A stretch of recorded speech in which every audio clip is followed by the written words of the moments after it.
We get into a conversation with the Cabinet Secretary in the Ministry of Labour and Social Protection. Dr. Alfred Mutua is here in the hot seat this morning. Good morning. Morning. I'm very happy to be here. I like your radio station. You do? I've been here several times. Yes. And you've always been very, very good and fair. Mm-hmm. And it's good to be back. Well, thank you so much for honouring the invitation. How are you doing? How is the Standard Group doing? We're doing all right. We've been closing some radio stations. I hope this one will survive. Well, we can knock on wood. I look for a piece of wood to knock on, but, we can just do...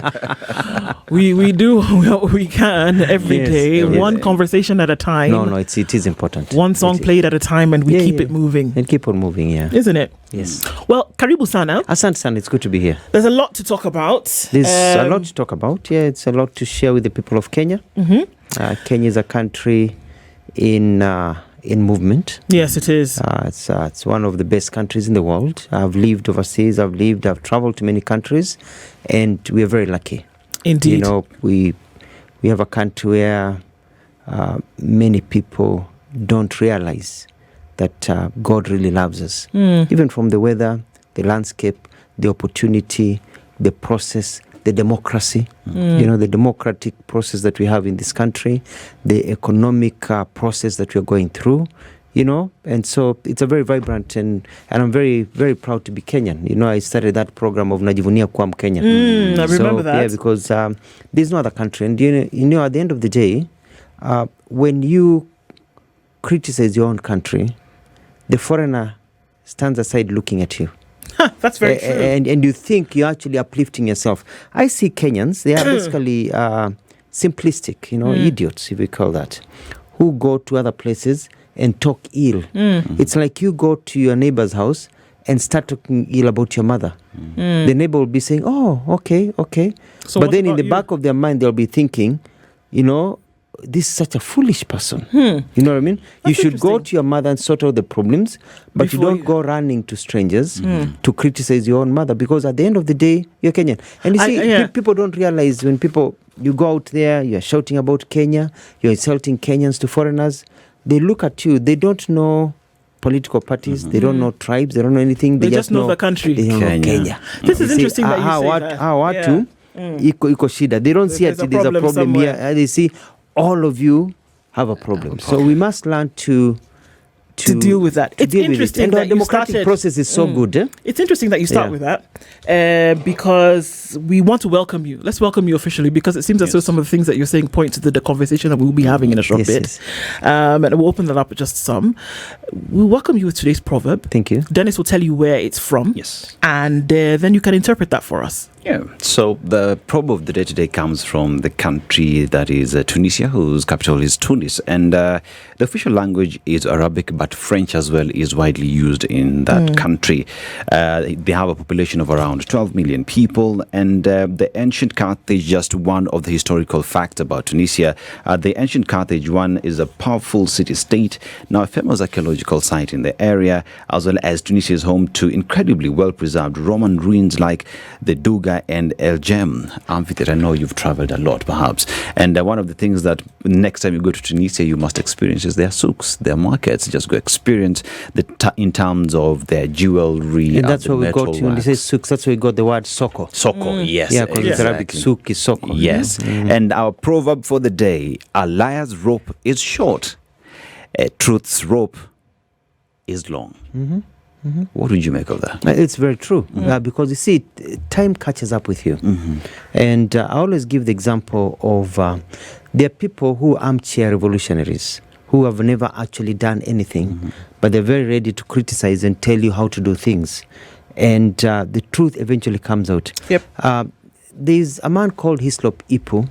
He was a comptroller of State House. He told me a story about his village, about some people were just seated, and they were talking about how things could not work, things were not working. And then this young man came from studying, and he got a piece of land that had a lot of rocks. And people laughed at him. And he cleared all the rocks, put them aside. He started kupanda kitungu. He pandered. People thought, what is this young man doing? We've been sitting here for a long time. We know how things are done. And eventually, to cut a long story short, eventually used the rocks to build a house, got some cement, ended up buying a car and everything. And his life continued. And the people were mocking him because they were not seeing the end result. Because we have people who are not able to see the end result. I consider myself an artist. You know, when I make films or when I paint, I'm able to see how it will look like. You talk to landscaping artists, they see the end result before it's done. But others are not able to see the end result. And so they are able to connive and complain and paint bad stories and everything. Now, when you tell a lie, it always catches up with you. One of the reasons I don't lie is because I read a quote when I was a young man that says that when you tell the truth, you never have to remember what you said. Great. But when you tell a lie, you need 3 lies to cover up the lie, and 3 lies to cover up each of those 3 lies. Yes. And it always catches up with you. And it's never ending. It's never ending. Okay. And I think the thing that people do nowadays, which they don't think they are lying, is exaggerating. And you can exaggerate and lie in the exaggeration. Unaulizwa ilikuwa namna gani, haya kaifafa ungemwona you know, you're lying, you're exaggerating. You know, you find a road accident, you say, how is it? Sema gai yani ile mbili ilikuwa imwagika hapo, and it's somebody who had a scratch on the leg. Indeed. You know what I mean? Yeah. And here you're exaggerating. So when you exaggerate, it's a lie. Okay. And it always catches up with you. Great interpretation of that proverb indeed. So let's get into this conversation, CS. Yes. The thing that has taken essentially the nation by storm over the last couple of weeks has been that in addition to the paces that Kenyans want to make to then be able to secure jobs in other countries, that one particular job program under the auspices of the Ministry of Labour and Social Protection would appear as though people paid money between the amount of 15,000 to 55,000 to then be able to secure jobs abroad. According to the reports, that folks who paid this money have either not been given the next step in terms of what they were supposed to do, or have not then traveled and have not secured the documentation that they need to go, and it has been called a scam. Is there a scam going on at the Ministry of Labour? Actually, first of all, which report? Well, I mean, we've seen the reports. We've heard from members of Parliament. We've heard from individuals. Which report? We've heard from, let me tell you. The question is, I'm answering the question. Yeah, I'm asking a question as I answer the question. Which report? There's no report. There are no people who've said anything about There's this. no person who's paid any money and either not traveled or gotten their money back. Okay. Period. Okay. There is no person who has been offered a job, changed their mind, they didn't want to go to the job, gotten their money back, or being told to wait, you'll get your work, and they have not gotten their work. There's nobody. You know, we are creating a crisis that is non-existent for personal gain. No, let me I'm answering your question. I would like to understand what has happened. Yeah, I don't want to go into perpetuating lies because I don't want to go into another person's agenda. You know what I mean? We have no crisis. When I got into the ministry, there was a crisis. Okay. I've sorted the crisis. What was the crisis? Now, the crisis was, over the years in this country, there are very many people who are promising young people jobs to go overseas, taking 300, 400, 500,000 shillings. And then the jobs will not materialize. The people who did the money, close the offices and disappear. There are all these rogue agencies that were there. When I got in, I had a meeting with all the agencies and I told them, listen, we are not going to play this game anymore. If you have a job for somebody, let's say Saudi Arabia, Dubai, Germany, and you interview that person, and that person, you give them a job offer, and they pay you money for the ticket, for all the things you're supposed to process, and somehow, because these employment agencies cancel jobs, they say it's taking too long, they give it to another country, or we have reduced, we were asking for more, we didn't think you'll get more, they reduced. Give back the money to the people who paid, okay? Or get them another job. Don't con them. And by and large, and I'm very proud that I sit here, majority of these companies, nearly basically 100%, have been doing exactly what I told them. I have deregistered companies. I have blacklisted companies, and I'll give you a list of companies I've registered who have not adhered to that principle, you know. But then it's also good for me to tell you that there are companies that are not registered, that are fake. Yes, that are operating. That are fake. Okay. But these are not companies, they're basically individuals who are basically criminals. You know, like people you've seen, you pass by where somewhere and you see a land for sale, and you go there and somebody tells you, I'm selling this land and it's going to be like this and I have this, and then later on you realize that person does not even own that piece of land. That's why you see pieces of signs say this land is not for sale, because all over the world, they are con people all the time. And so these con people, and that's why I want you to differentiate. There are programs you're working on. There are rumors and people who just want to perpetuate things. And I've given you a letter I wrote to the Senate about a rogue member of parliament, who will be, I'll go to the Senate and we're going to show that everything she's been talking about is lies, basically untruths. And she actually, I'm seeing her, she may actually lose her job because you don't create a crisis and exaggerate. You go to a place, it's like you today, you have to be responsible. You go to a school and a child has been injured or two children have been injured, and you go screaming to the whole village, watoto wamekufa wote in the school. You cause massive panic. There's this responsibility. So the companies who have been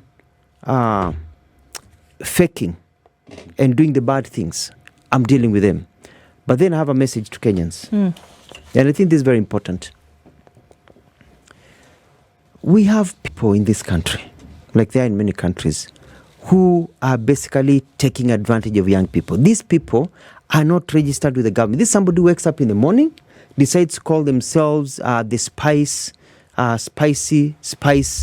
recruitment company, gets a sign, puts it on a wall somewhere in the country. It's a big country. Goes out there, prints posters. Before we catch up with them, people go, and before you know, they have been sent to Myanmar, they've been sent to people. We don't know who this person is. The only time we know about this person is when people come and complain, I gave money to this person, we go and look. Yes. So what we did is this. We have published in the website of National Employment Agency a list of all the registered companies. Those ones I have in control. They're under my control. I monitor what they do.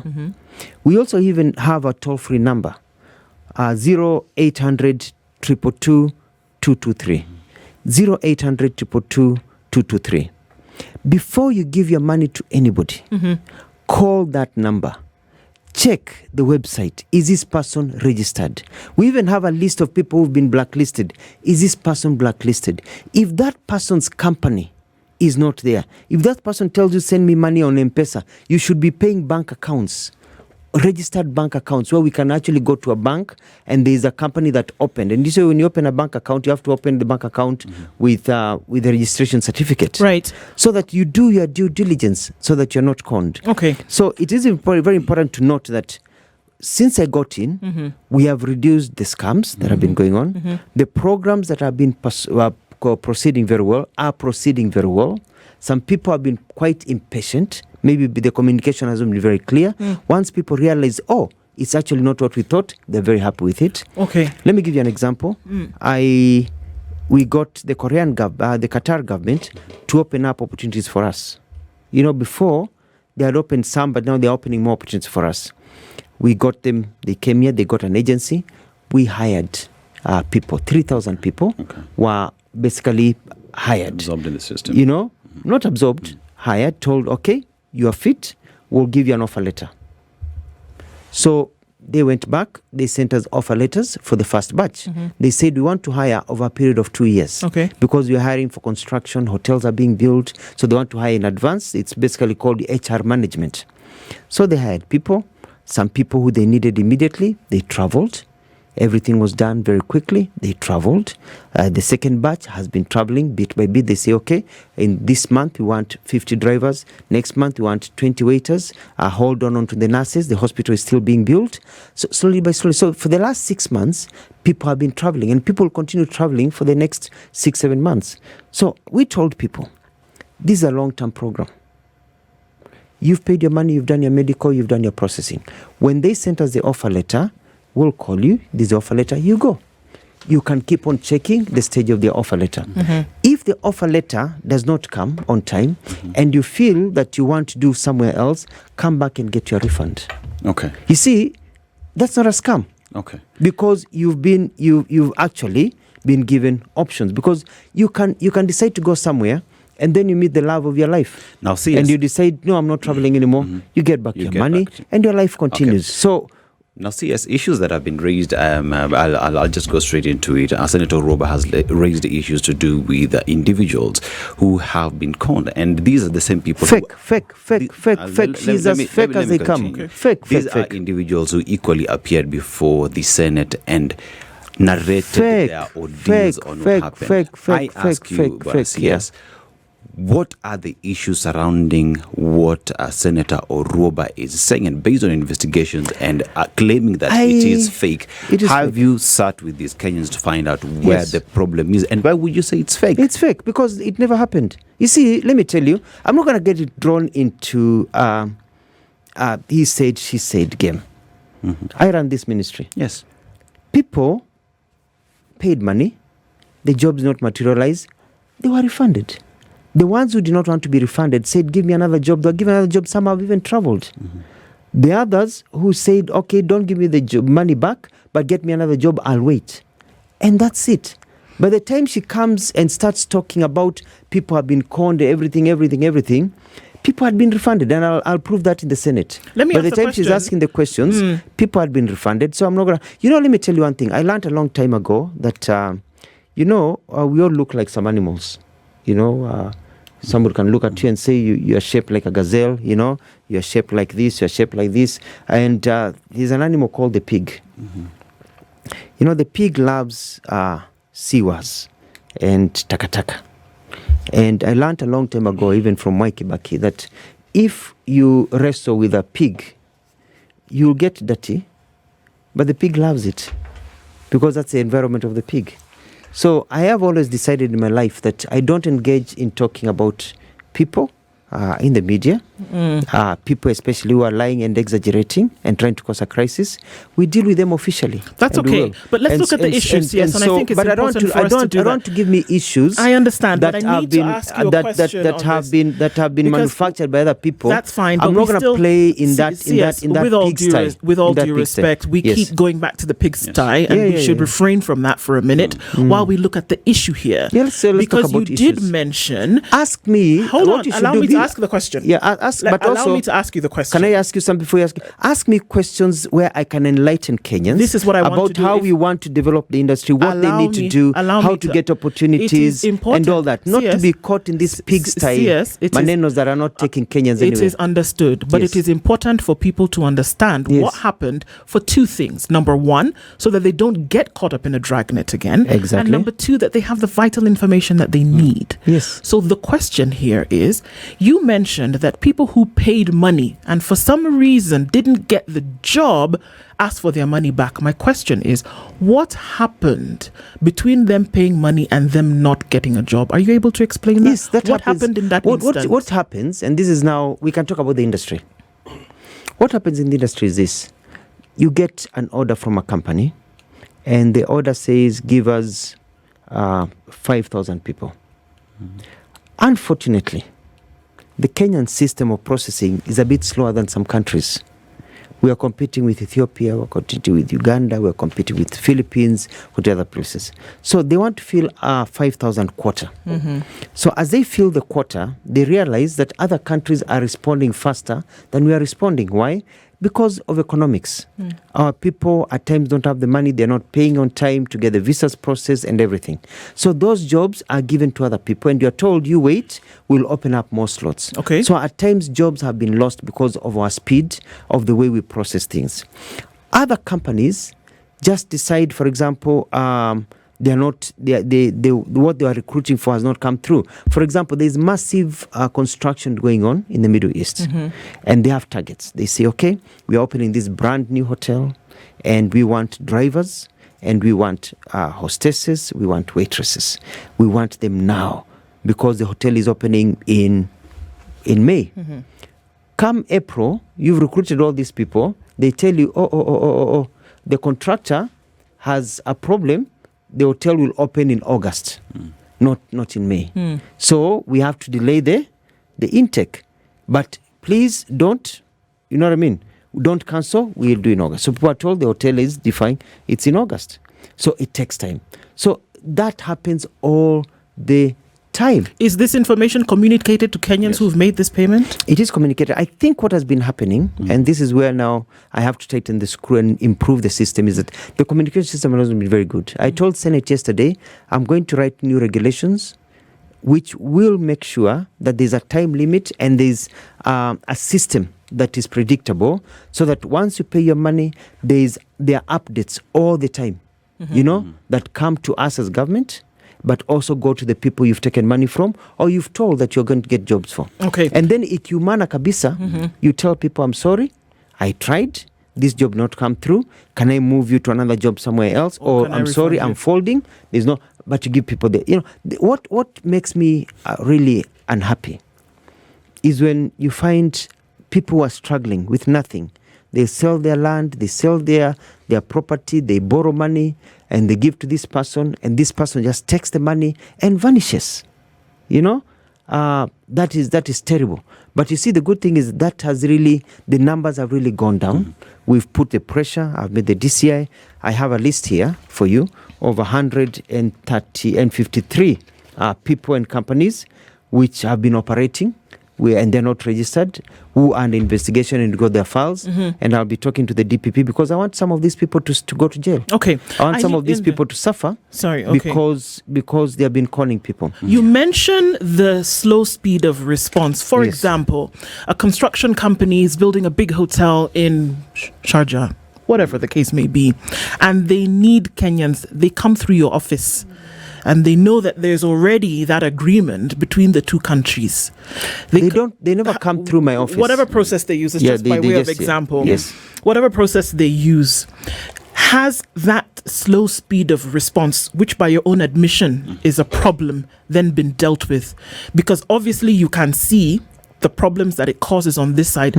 CS, all it does is take a moment. If I have paid 55,000 shillings, which, truth be told, for most people, it's not money that they have sitting there. If they had it, they wouldn't be looking for the job in the first place. So the response mechanism or the response channels then that are or are not there bears a heavy responsibility for this person who is waiting for information. What do you do, or what are you doing in the meantime to ensure that you can actually respond with the alacrity that is required for these people on the other side, whereby you're giving them what they need and you're appeasing Kenyans on this side who've paid 55,000 shillings that they don't have? It's very simple. What I realize is that, first of all, there's a big challenge. There's a lot of bureaucracy. This is a government of bureaucracy. We inherited the British system of bureaucracy. And I got in and I found that it took a minimum of 1 month just to clear somebody to be ready to travel. I cut down to 14 days. I want to cut it down to 10 days. So that from the time you take somebody's money and you start processing, you can be ready. For example, if they have to do medicals, if they have to go and do special tests, if they have to go and do clearances here and there, we cut it down, working with different agencies. Because the bureaucracy in Kenya just takes too long, a month, 2 months. Ethiopia, they're doing it in 5 days. So that's my question. Yeah, Why can't it be cut down to 5 days in Kenya? That's because of the nature of our bureaucracy. The nature of a bureaucracy, and something we've been talking about even with the president. And it's a bureaucracy that has become so process-oriented. We're a country of memos, And meetings. You don't move. And me, I'm chap. I like seeing things moving. So you find that something is sitting on the file. You're waiting until you get a memo for you to work on it, even though you can actually work on it and process everything before the memo comes. It's just a mindset of our public service system. And you go and you want to go to the National Hire Board, you put in your documents, it takes 2 to 3 days. You go here, you're getting this. So everything seems to take 2 to 3 days to come through, instead of doing it in 1 day, which is a system that I hope we'll be able to get there. I'm pushing and curtailing it down. I have a lot of pushback because people in this country live with fear also. These people live with fear. Nobody wants to make a decision. Because you make a decision that you think you're doing the right thing, the next thing you hear, ESCC are looking for you. How did you do this? Because also, we look at process. We are more process than results. You've not stolen any money, you've done, but your process. So people have pushback. They're afraid. You tell them do these things, they're waiting for the letter. And so I'm trying to make the system much better. Now, number 2 is we have realized there's been, and this is a very good, a communication gap. A communication gap. And the sad thing is the people who are complaining that, we paid 55,000, we have not traveled, the people are making so much noise, are all from one community. Are they? Yeah. But what, is that nearly, a problem? I'm just saying, yeah, it's a problem because you ask yourself, this is a great community, why is it only from this community? And it's because they have been incited. You know what I mean? They have been talked to, but they have been incited by somebody from that community. And you ask yourself, why is it so and so from the same area? Why is it not from these other areas? And I had a press conference, and it's good for you maybe to get some clips and air them, whereby young people brought themselves, the ones who are traveling, who traveled, and one of them asked and said, I come from this community, but we have to be very careful because tunachoma. Because now agencies are saying we don't want to work with this community because a delay of 1 week, they're taking to the streets. You try to tell them this and this, they don't want. It's either they are away or not because they have been incited. Because that community is a very good community. They are very patient, they're good people. But you see, when you incite people for personal gain because you're trying to run for office or something, it brings a problem. So it's basically taking advantage of people, and it's quite sad because it's a hard-working community. I want to take you to task on what you're saying. Yes, please do. Because then again, you'd take an example of, let me take Senator Orwoba. Let's just have the conversation because she's the one here. Now, it is a question of, she comes from a certain community and she went back to her people because the government has said it is creating opportunities for the people. And she went back home. Charity begins at home, talked to her people, and the people came forward and went through the processes, paid their monies and whatnot.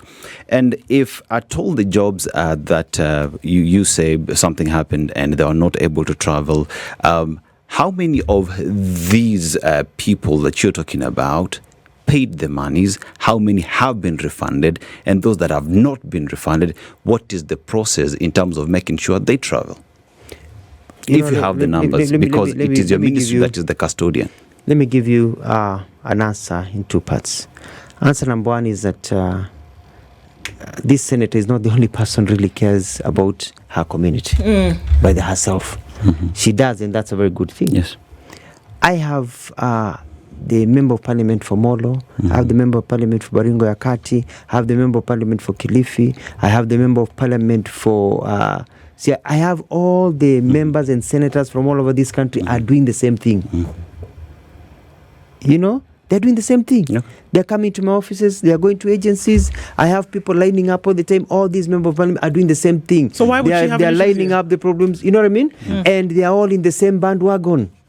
And they all understand the circumstances. What's the problem if a community speaks up about what they feel as an injustice? And all the communities are speaking out. There's nothing wrong with the community.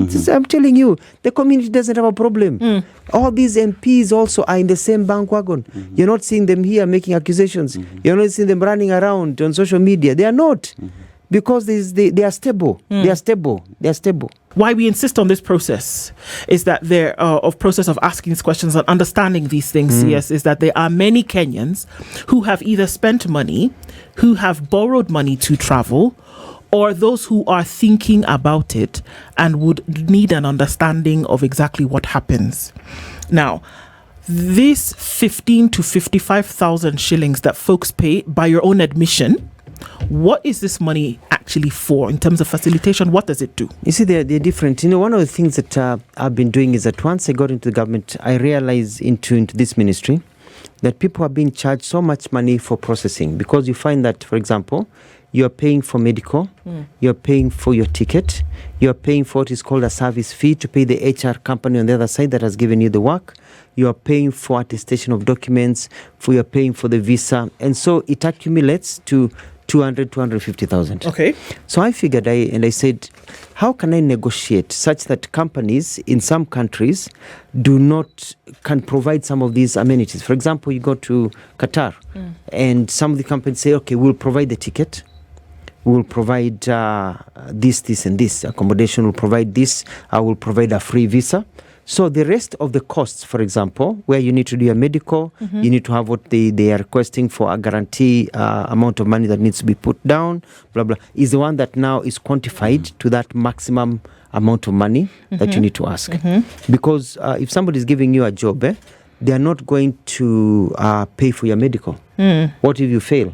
And you're not employed to that company. So you pay for your medical, you pay for the guarantee, you pay for the attestation of documents, and it is well listed and it breaks down the amount of money so that it's not 70 or 80 or 90 or 100,000. So that somebody is making some little money and majority of the money is actually going for work, which is a breakdown. When you hear people only paying for 15,000, you know what that means? It means transport has been provided, attestation is free, visa is free, everything is free, even that person is getting some service fee, so they're only paying 15,000 for just the medical. Okay. You know what I mean? Yes. So when somebody is being asked for 15,000, they should be very happy because it means that everything else is already covered. So if you pay the 15,000 and for some reason, some people go and others, the program stalls in the middle, and you're told, sorry, we're not able to go, come and get your money back, or we can move you to another country. You paid 15,000. Okay. You can't start screaming, you are conned. You know, you're only scammed if somebody took your money and when you said, give me back my money, was not able to refund you the money, you know, that you took. Okay. But also remember, if you did medicals, you know, and this is what, you know, because this company is also, I need to be fair. I need to be fair to wananchi, but I also need to be fair for people who have families who are running companies. In the biashara, kama hii yenu hapa, Standard Group. Yeah. You've taken somebody's money, you have paid a lab. Somebody has gone there, they have withdrawn your blood, they have done the x-rays, they have done blah, blah, blah, blah, blah, blah, all those things. And then you say, oh, I've changed my mind, I don't want to travel. Then you say, I want exactly the same amount I gave you to give back to me. That is not fair. Because the lab has already been paid. You know what I mean? Yeah. And the job, if somebody says, okay, I want back my money, and they tell you, okay, we'll give you back your money, minus this. Or are you patient enough for me to get you another similar job? Because all you want is a job. But then if you incited, you say, no, I want my refund now or nothing. You're giving back your refund of what is remaining. In how long? It's usually immediate. So if within somebody a day or makes two, a a week today, or 2 years, you get your money back. You get your money back because the money is kept somewhere. I've made sure that money is not spent. So whatever was remaining, the money is kept there. And I've not had challenges. People who say, oh, we spend the money, I have to go to the bank. I give them a maximum of 1 week to refund. Okay. And they have been doing refunds. You know, it is sad. Yesterday something came up. I can talk about it. Something came up in the Senate where one agent said that he had people who he had migrated to go to another country. Yeah. And they were traveling from many regions. And somebody from that region, she told him, cancel everything. So he cancelled 36 people. And they didn't travel. They got their money back, they didn't travel. They are stuck with 15,000 shillings, 10,000 shillings, whereas their friends have gone, will be earning 100, 200,000 shillings. But because of incitement, he had to cancel because this person said, cancel, give back people their money, you're conning them. Okay. He gave them the money, he canceled their program. Others who are not being incited from other places, they're able to travel. So who is losing here? Okay. It is the young woman who is struggling to find a livelihood, who is and that really hurt me. Because I go around in this country, young people come to talk to me. We were recruiting the other day, and a young man, we went to this church in Githurai. In Roysambu. There were about 10,000 people. And we are trying to get them to be, and the recruiting process is going on. All those people, I met the agencies that are recruiting them, the jobs, and the monies, and we're trying to find how we can support them using the youth fund, Uwezo fund, some of them, so they can go. So the process is going on. So they are going through the list. Within the next 3 months, we'll start seeing them travel. You mentioned that there were only people from a particular community who were complaining. There was a gentleman, his name is Godfrey Gathai. He's a carpenter in Nyeri County. He borrowed 55,000 shillings from his wife to then be able, and his in-laws, to be able to get a job in Iraq. He is a victim of this issue. We also see another lady. What do you mean he's a victim? What do you call him a victim? Of this particular issue, where that he paid the 55,000 shillings and he's yet to get his money back, but was also asking questions in terms of what was going to happen. But but you see, the thing is, allow me to finish this. It's also good. So that you can explain this. No, you can perpetuate a lie. A lie can travel around the world before the truth has a chance to put its shoes on. I understand. The question I have for Gidai is this: when you are not able to travel, did you ask for your money back and they said no? You see, that's where now this is my you question, call yourself, call yourself a victim. Again, allow me to finish. Yes. Because before we went to the break, you mentioned that all the people who are complaining are majority of the people complaining are mostly from one community who have been incited. But this is one example. I'll give you a second one. Give me 10. No, I'll give you 2 because we don't have time to do 10. No, we have time. We still have 10 minutes before the show. Give me 10, 15. Doreen Biaki is a grader operator. She applied for a driver's job advertised by the ministry, and she attended interviews at the Kabete National Polytechnic. She paid 15,000 in cash for a medical, and despite initial assurances that the process was free. Now, that's an issue I want to ask about. Where she was told previously that the process was free, she was then asked to pay 15,000 shillings. Remember, I said that we would like to look at the issues. So what is the question there with Biaki? The question is, if previously having been told by the same people who got in touch with her that she got in touch with, that the process was free, why then do we ask them later to pay a certain amount of money, in this case 15,000 shillings? Yeah, because it's very clear. People tell you when you go to sign up and you go for the interviews, they tell you you're not going to be asked for a service fee, 50,000. You're not going to be asked for ticket, 45,000. You're not going to be asked for attestation, 9,000. You're not going to be asked for the visa fee, 25,000. You're not going to. All of those are free. In other words, 200,000 shillings out of this one. But for your medical, because nobody can pay for your medical before you get this job, it's 15,000.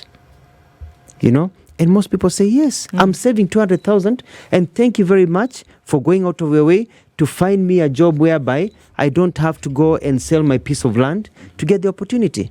So I want to tell Biaki that you're lucky that you're in a position that somebody said, we have sorted this out.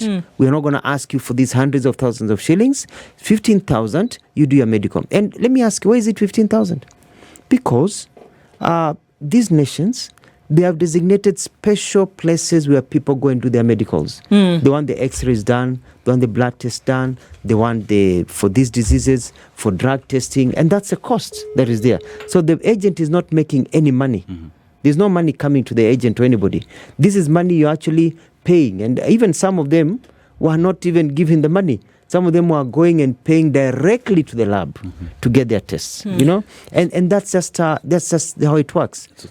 So you're told, okay, this is the amount of money that has been put aside. It's been covered. We've been able to take care of that, but you need to take care of medicals, because nobody is going to pay for your medicals. Because what if you fail the medicals? Who is going to meet that cost? And that's just an operational system. And I was very happy about programs. I'm very happy about programs where people are not charging a lot of money. Okay, CS, when you talk about the Kazi Maju program that is ongoing, the government has been going... And a very successful program at that, by the way. The government has been going to these countries, negotiating and pretty much just requesting that Kenyans get these opportunities there. One would assume it is government-to-government agreement. And through that, the government as well, through your ministry, appears to be the chief agent for these jobs, in ensuring that Kenyans get these jobs. The monies that are being paid, one would come here because it is the government that has advertised these jobs, and we trust the government of the day. These monies are paid to whose account? Okay, let me get back to you and tell you something. First of all, Because you've said that this money is placed somewhere. I'm explaining. You see, when a government goes and signs a deal, let's say, for example, we just signed a deal with the European Union. Yes. On trade. Yes. It's not the government trading with the European Union. No. It is Kenyans who now have opportunities to trade with the European Union. That means that if you grow spinach, I was told you grow spinach. If you grow spinach in your farm, now you have an ability, as a Kenyan, that market has been open to you. You know what I mean? It's been open to you. You can trade there. When we go and sign a government-to-government deal with a country, it means that Kenya is now open and countries give quotas. All countries give quotas for immigration. They say, we want a quota of 30,000 from this country, 20,000 from this country, 10,000 from this country to come to our country. Those are the maximum number of visas they can give. That's a quota. So the government goes and bargains for a quota. But it's not the government that is going to be sending people. You understand? It has opened the way for the Kenyan industry to participate. Either you're selling pineapples, you get a quota for pineapples. It's like the AGOA system. The US market says, the US government says, we have AGOA, we'll take so much from agriculture produce, we'll take so much from your country. So it is not the government that is selling. So a conducive environment is guaranteed for which business can happen. So that's the first thing I wanted to say. Okay. Now the second, so it is now our agencies who now get these jobs and take our people there. So these jobs, for you, the opportunity has been open. For example, if you get an opportunity to travel and go and study, you find that the government, unless it is a direct scholarship, where the government has said, we are going to take these people, we are paying 100%, unless it's that, and it's not that. They just open the way, then you meet the costs because the opportunity has been open for you to go. And remember one thing, nobody forces you to go to any country. This is true. Nobody forces you to travel. So you're told this is the way it works because there's an opportunity. Let's take Germany. Germany was open. The German government is not providing jobs to Kenyans. No, it's a German sector now can look for Kenyans to work in Germany. You know what I mean? And because we signed an agreement.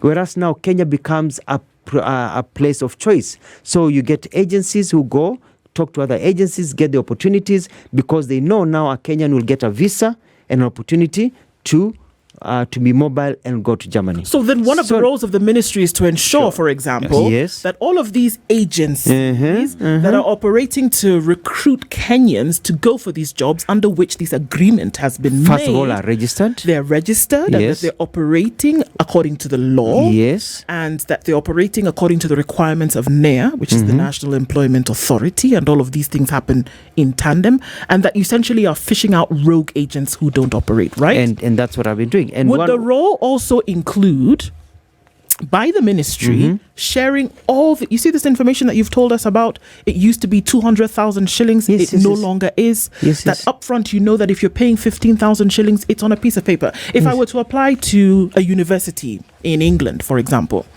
the documentation that I would get upon my admission would be on a piece of paper. Every single thing that I needed to know about getting a visa, who I need to talk to, how about my tuition was going to be. It's published. It would be public. It would be there. So that when I approach it, I know. So this business of somebody somewhere told me I shouldn't pay, another person told me I should pay 15. Is there one information packet that comes from the Ministry of Labour under the auspices of whomever, agent, whatever, that is standardized across board so everybody knows what they need to have? What it is that we have mandated the National Employment Agency and it has published. It has published on its website, and just go to its website and you'll find that it has mandated the agencies. One of the things you tell the agencies is this: you have to ensure that as you recruit somebody, you give them a breakdown of how the money will be spent. So even before you interview them, and if you go to any of these recruitment meetings, and I'll invite you to some of them, people go and look. They look at the piece of paper. They see this, how much is being charged. They say, I don't want this one. They go to the next agency. You know what I mean? They go to the next agency. You go to some agencies who have been charging 800,000 and they tell you, if you're going to be a nurse here, it's 800,000 because you'll need 240,000 to do the board exams for that country. and that's a fee that you pay the embassy in dollars, equivalent of $240,000, $2,000. You need this. It's broken down. You say, I can't afford this, I go somewhere else. Okay. So all agencies are mandated, and it's part of the law now, that before you recruit somebody, you give them a piece of paper with a breakdown of all the costs. Okay. Beforehand. And does the ministry have this? Beforehand. Does the ministry have this information? We've told them. But you see, the problem is but this. Does the ministry yes, have we this have. information? Let me just reply. Yeah. What we've told the people is this, because it differs from country to country, and it differs from job to job. If you're going to an agency that is hiring doctors, their qualifications and their monies and their fees are different than a company or a job that is a job offer for a plumber, for example. For sure. Because of different fees and everything you're doing. And the same doctors that are being hired for Romania, the fees are different than if they are from Australia. Or if they are going to Australia or they're going to the US, the fees are different. So the government does not have a standard fee because it differs with the job and differs with the requirements of that particular job, and more say with the requirement of that particular country in that field. You know what I mean? Yes. So let me give you a good example. We get requests now in the Middle East for plumbers or electricians. So they say you need to have this certificate, you need to have this certificate, you need to have this certificate. Now, attesting some of these certificates, you need to go to National Hire Board, they put it down there, this is the fee that is paid. You need to take this to the embassy for attestation. The embassy will charge 6,500. So it's very clear. That's for plumbing. You find, okay, the total cost is 200,000 or 150, 170,000 for plumbers. If you're going to Australia, for example, you'll go and find out that the actual visa itself may cost even up to $30,000. Okay. There's the visa by itself. That's the cost of the visa. I'm saying up to, maybe up to 30,000, maybe less than that. And you find that the ticket to Australia is not the same as the ticket to Dubai. Ticket to Dubai will cost you 45,000, 50,000. The ticket to Australia will cost you 180,000. So even before you even been interviewed, already the cost is uko karibu na 300,000. But if you choose to go to that country, then you realize that's a cost. And you decide I can't afford it or I can afford it.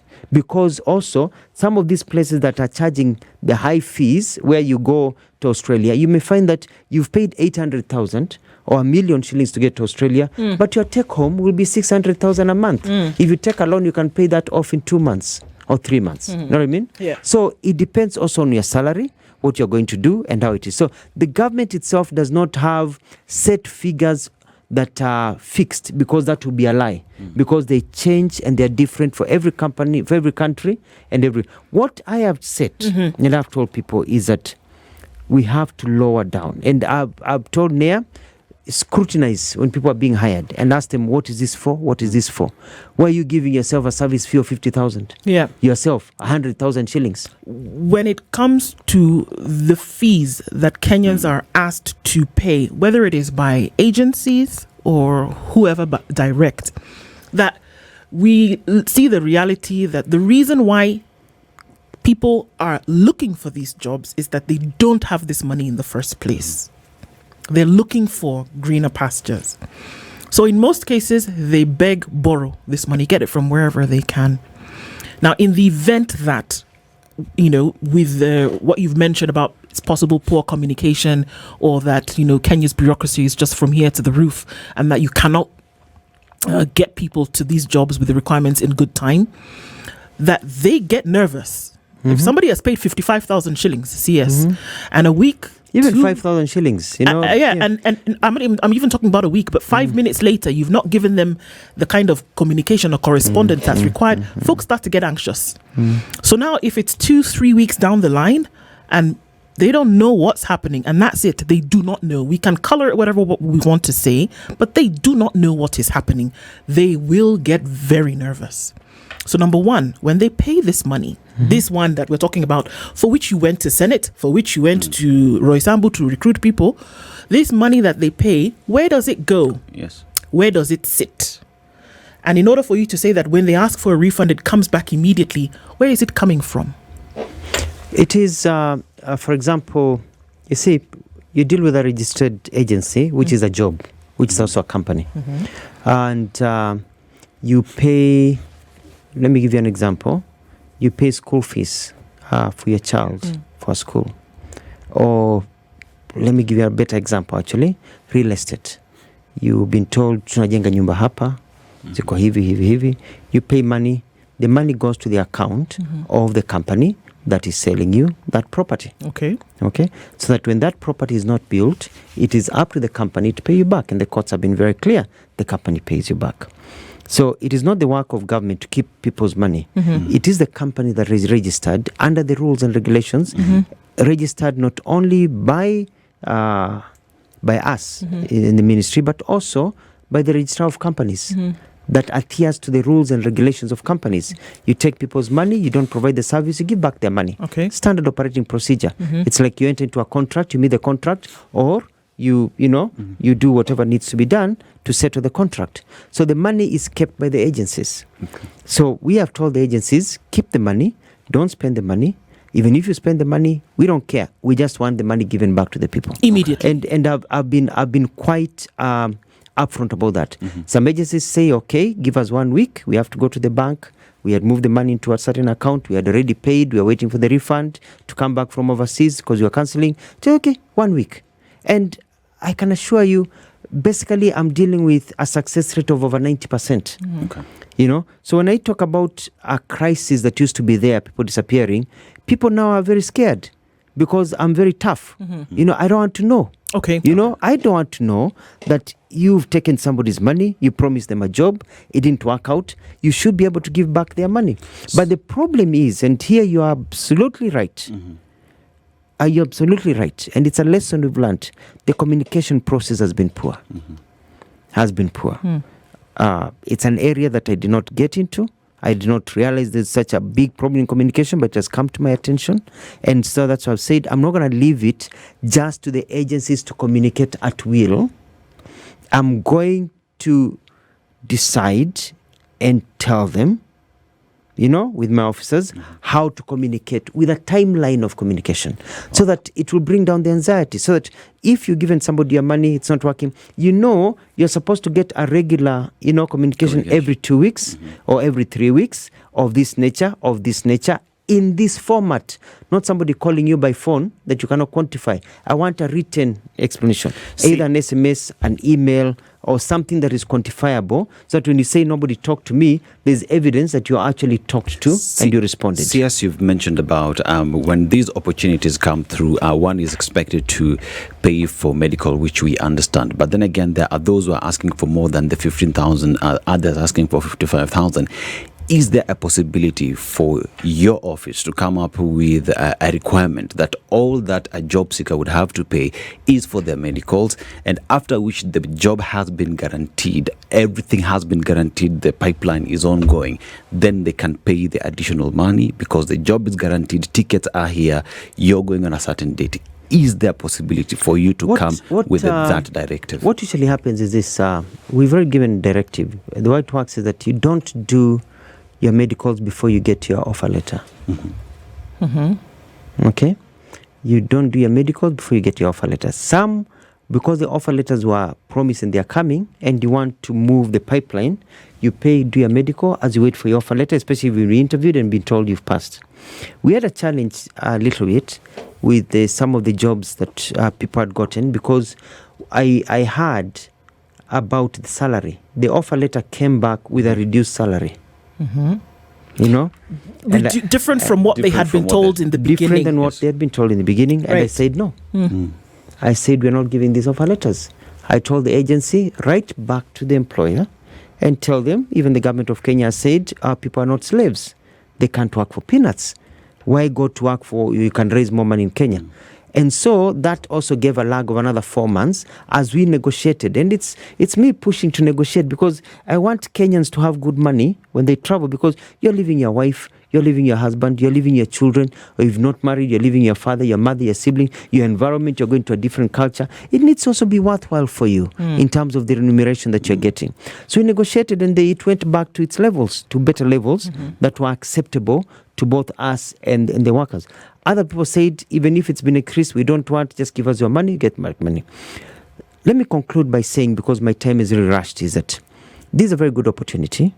And I want to tell Kenyans that the challenge of employment in the country is something that we're tackling. From kazi mashinani, the kazi kwa ground, whereby what we are doing is ensuring that the construction industry is employing people, trying to stimulate the economy to hire more people. I'll be meeting the private sector to see how each private sector can hire 1 extra or 2 extra people, because it revolves, in getting the economy to go further and people to get jobs.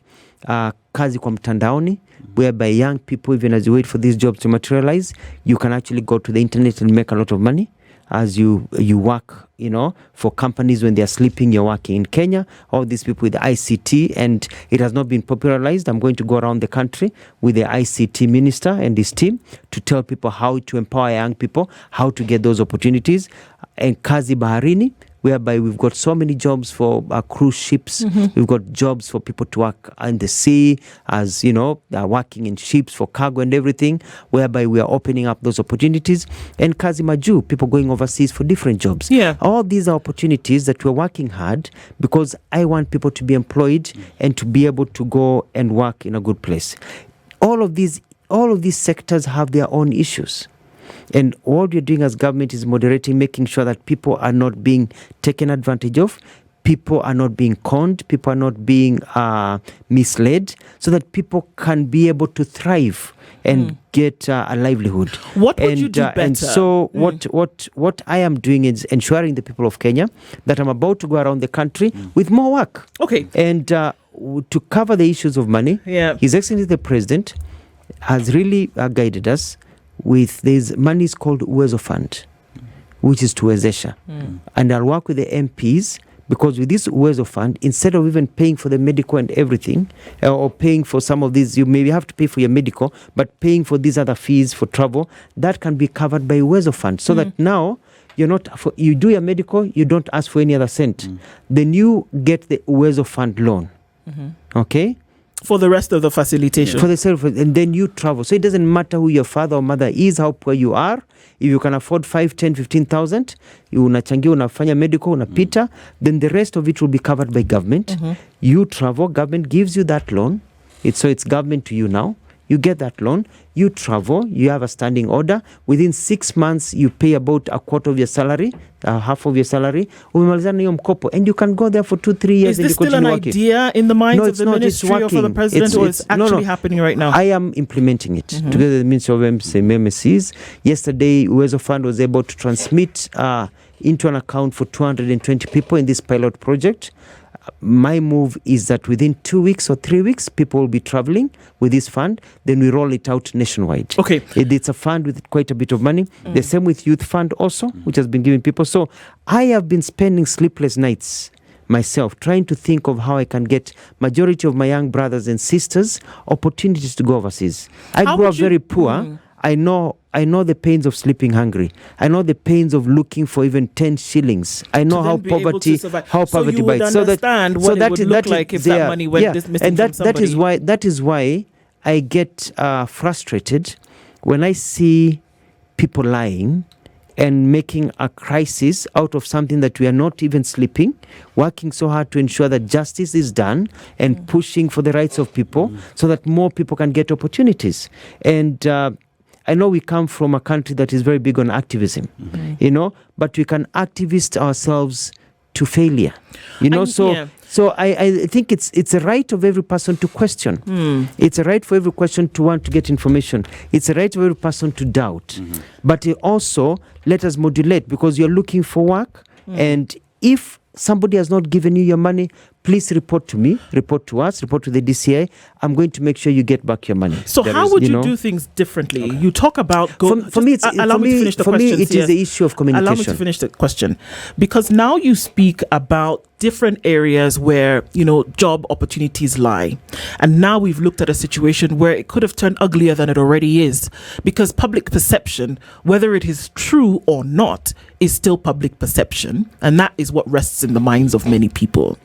how would you do things differently now moving on through those sectors to ensure that, number one, if I come and I pay 50,000 shillings, 100,000 shillings, whatever the amount may be, that I'm either assured of the things that you've said would be available on a website where I can get all the information, and if that doesn't happen, within a week, like you've said, I get my money back. I think that system is already in place. That system is already in place. People, since I got into the office, the agencies that are calling people, the ones that are crooked, we've shut them down. We are doing investigation. We are going door to door all the time, making sure when we get complaints, we move with speed. That has actually been done. Okay.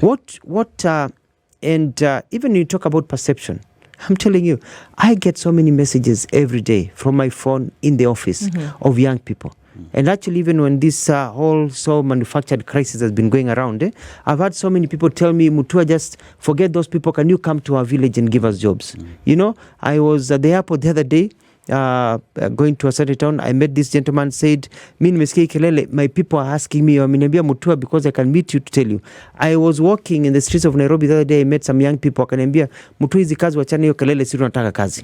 People want to work. People can identify between propaganda and the reality. And people can identify, and people of Kenya are not stupid. People of Kenya are very good people, and they know when people are genuine. And people of Kenya know that I am genuine, and that I mean well, and I'm working hard. Where we have failed to do a very good job has been that aspect of people being able to be communicated to properly, being able to be told properly how they can get, and I'm correcting that. I'll have timelines and everything. But overall, if I was to give myself a score of how we are performing, we are at 80%. I'm saying if I was to rate myself, you also have to rate yourself. Even if you're going to do an exam somewhere, you need to go doing an exam knowing where you stand. We are at 80%. Yes. And we are going to get to 90%. But for me, my joy is when I see young people. And I take people to the airport all the time. And you see a young man standing there with tears in their eyes. And they tell me, not only, it's not even about climbing, getting into an aircraft. They have never even been to the airport. To them, this is a dream come true. You see mothers coming to hug me at the airport, crying because their son has been unemployed for 5 years. And that is what keeps me awake at night, because I know these people suffering, that I need to provide them opportunities, and I'm going to keep my eyes on the ball, and I'm not going to be distracted by slay queens, distracted by wrong people, distracted by people all over this country who may be commenting, writing, people may doing things. I'm keeping my eyes on the ball, because I have a bigger responsibility, because I'm doing God's work. Yes, there is Kazimaju. Then there are those who are saying we want the jobs here. So perhaps what is your ministry doing, speaking with the other government agencies in ensuring that cost of doing business in the country is good, bureaucracies are blocked so that investors can invest in this country, so that citizens of this country don't have to leave this country, they do not have to pay these 55,000 shillings, that they get to get jobs in their homeland. Let me tell you the truth, my friend, and it's good to be realistic. We are going to have people leaving this country to go overseas to get jobs for the next 20 to 30 years. The economic situation where we are over the last 60 years of independence, and that's entirely all the African countries. Even the richest country in Africa is South Africa. We've got tons of South Africans also going Kazimaju, because we don't have economies that can absorb everyone. No country, if you look at even the growth of Senegal, Singapore, for example. Look at the growth of even China initially. They had to send people overseas to work. The Philippines sends hundreds of thousands, not millions of people overseas to work. So this thing that the country can just expand and create so much work that nobody will ever to leave, that we need to grow the economy, it will never happen for a long time. But what we need to do is reduce the number of people going overseas by growing and expanding the economy, which is what President William Ruto is doing with his plan, with the Kenya Kwanza plan that I am part of, to grow this economy. The Kenyan economy we are now the 6th richest country in Africa. From 8th, we're actually sinking to 9th when we took over. We're in a very bad place, being blacklisted economically. We are 6th and we are going to improve. What does this mean? It means that there's confidence. You remember how you used to go for the dollar at 160, nearly 170 shillings per dollar.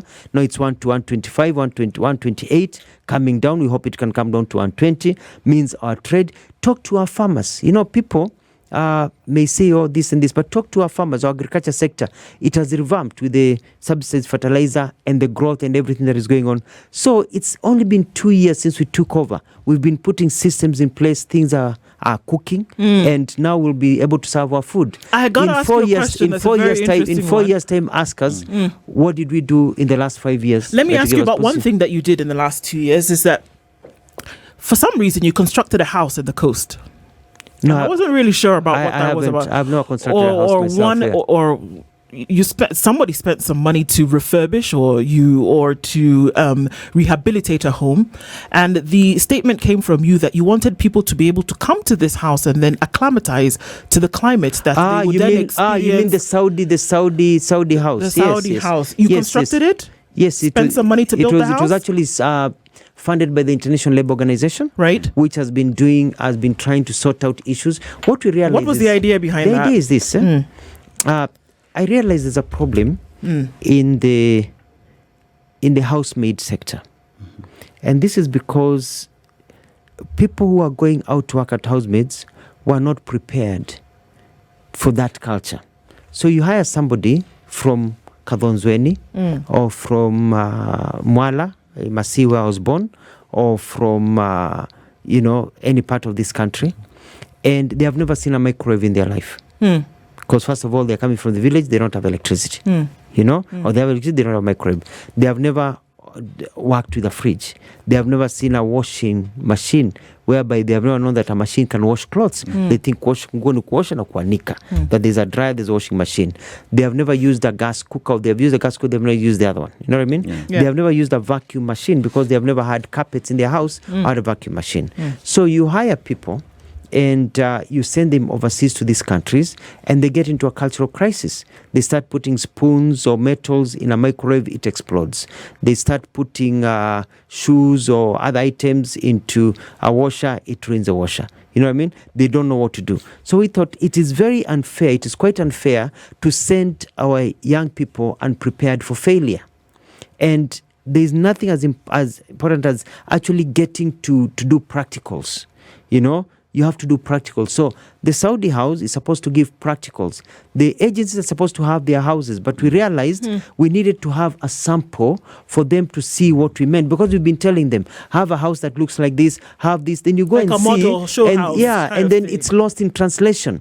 So we tell them, can you cut and paste? So you have a house where there's a carpet, there's a microwave, there's this, and there's a process of how things are done. There's a process of how you clean. You don't use the same rag that you clean the toilet with to clean the kitchen sink. You know what I mean? So they are practical. So that is meant to actually empower our labor force, so that when they go in, it's plug and play. They know what they're doing. Is it working so far? Have you people coming into this house? It's functioning. It's at NITA. The agencies are looking at it. They're learning. They're going to put it in. People are training. People are booking and coming and training their people there. It's actually being put under use. And you'll see that the problems we had before are going to come down, because people are being sent, thrown into the deep end, even without a swimming costume, even without, you've never swum in your life, you don't even have anything to save you, and you start drowning. And then you start thinking still on the same matter of being thrown into the deep end, we have too many a story, because we look at the beginnings of this process, starting here in Kenya, but then we also look at the management of the process on the other side, whether they're in the Gulf, whether they're in Southeast Asia, and we've had too many a problem where too many a Kenyan, and for me, one Kenyan coming back in a box is too much. One Kenyan who's been abused in the manner in which we've seen them being abused is too much. So there lie in HR and management processes of what happens to Kenya or Kenyans when they go. You mentioned Singapore. Singapore also sends a lot of its people outside the country to go and work, with a system so airtight that they know where their Singaporeans are at every one point, who they're working for, who they're working with. They know that they can check into the Singaporean embassies or high commissions at any one point to figure out if there's a problem, if you want to make that comparison. But unfortunately, the issues of abuse, the issues of death for many Kenyans, the issue of torture that we see coming out of Myanmar just a few weeks ago are big issues, which would then cast a shadow on these processes that you're working so effortless, so hard on. Well, I think So you're, the question is, what is being done yes, to ensure that those processes let me answer the are question. tight? You know, there's a through? way you can ask a question and poison the minds of the listeners. No, I'm saying it as it is. Yeah, Exactly but you what's see, happening. This is not poisoning. I think we need to clarify two the things. people who came back from Myanmar tortured, who showed evidence of what happened and to was very them. angry at that It's because not poisoning the mind, CS. It is real situations of things that happen to people. Can I answer the question? Yes, please. I needed to clarify that. Yeah, just 1 minute. The people who went to Myanmar were not taken there under any government project or program at all. They went via agencies that are under NAIR. No.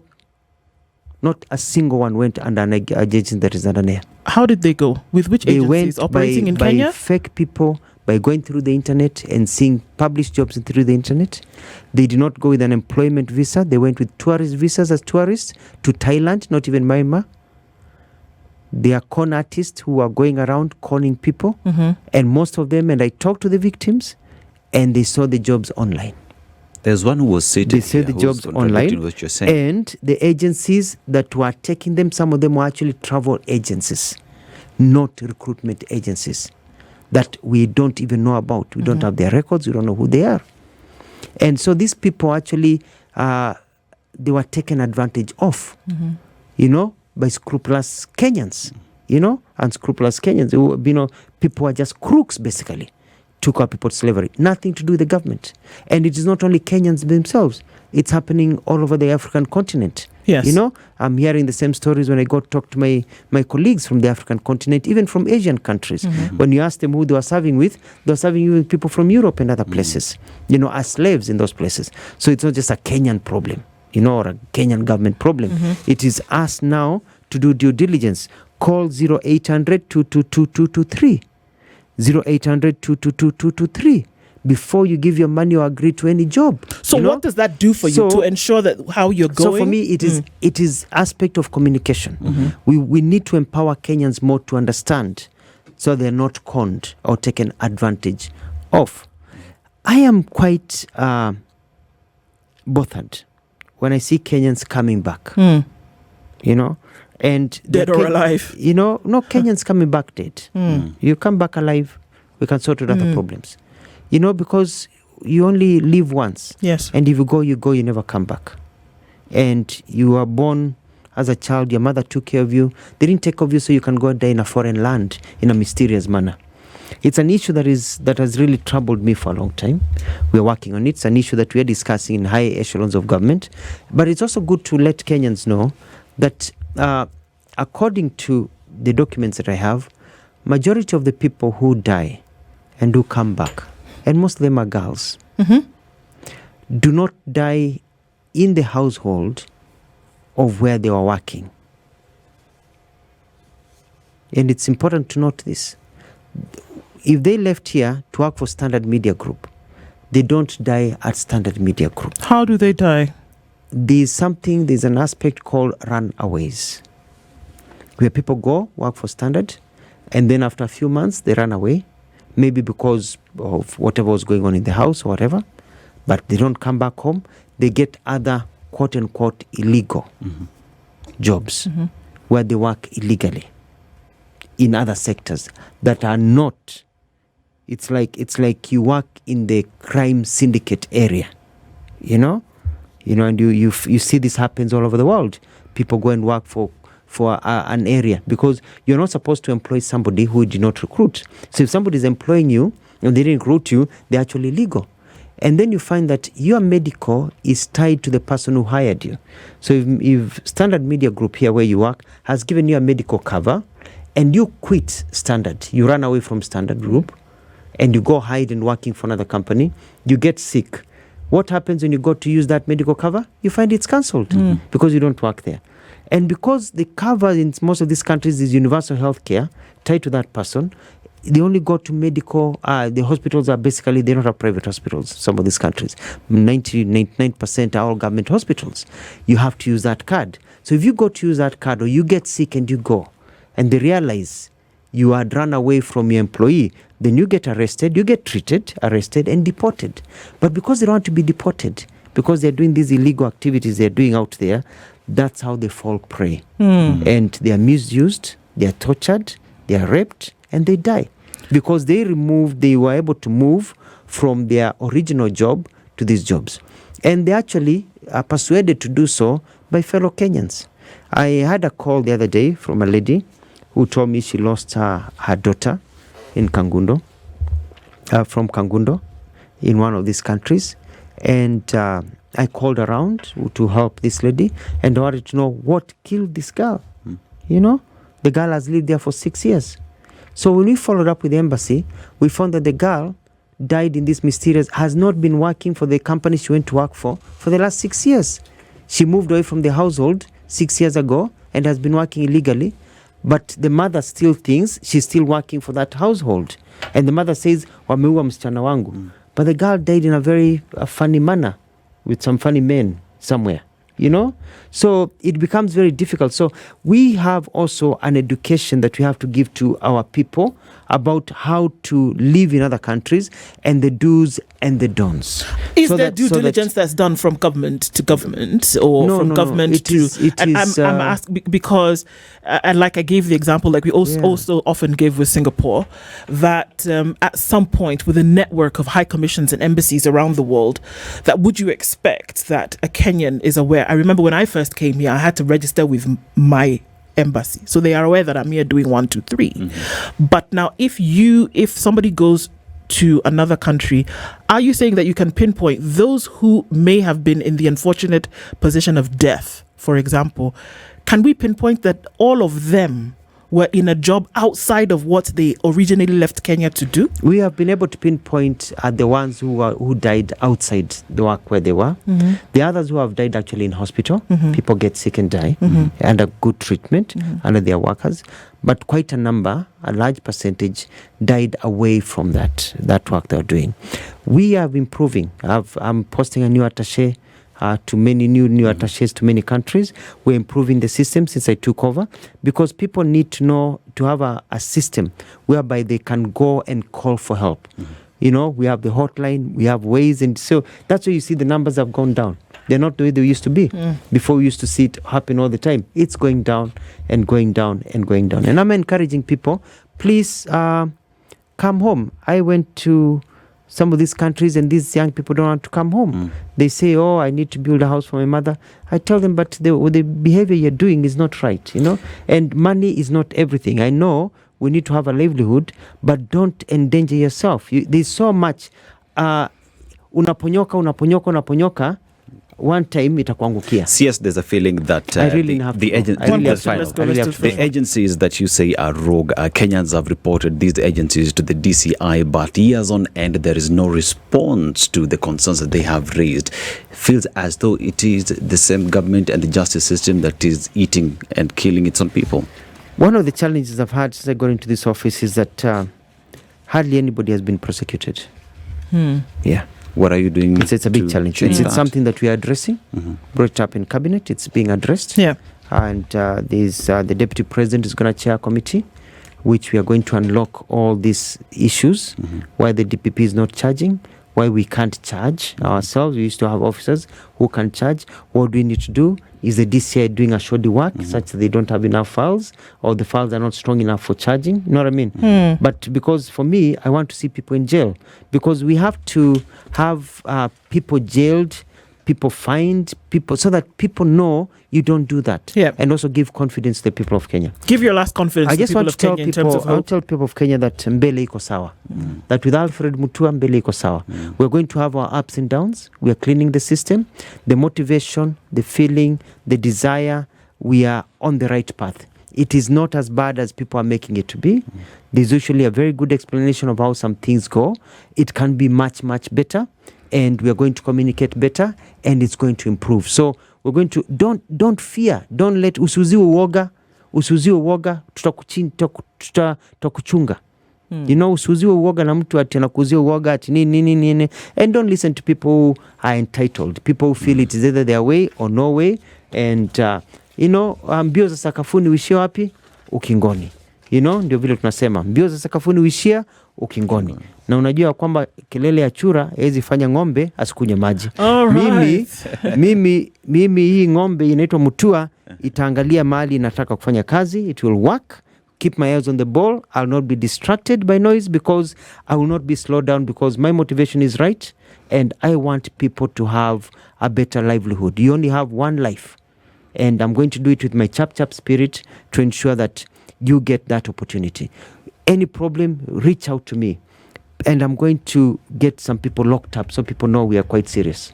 God bless you. The Cabinet Secretary, the Ministry of Labour and Social Protection, has given us 1 hour and some change to then be able to look into some of these matters. We thank you for doing that with us this morning.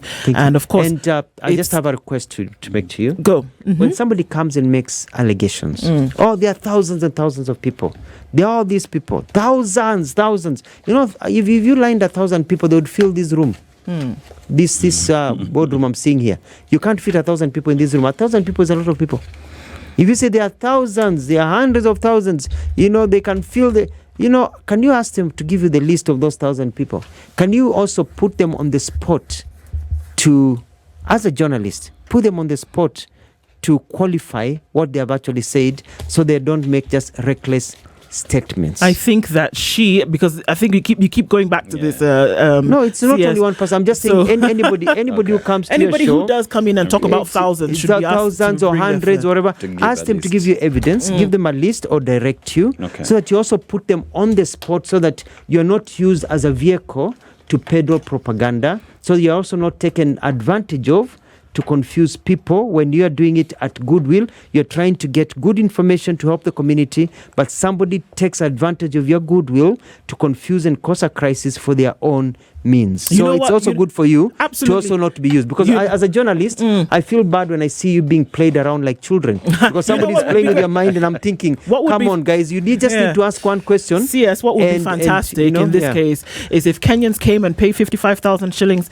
and they got a job and they went where they were going. And they do. If they didn't get the job. Which country do you come from, If they didn't get their job. Which country do you come from, If they didn't get the job, to then be able to come back and get their money back. See, this is what we're saying.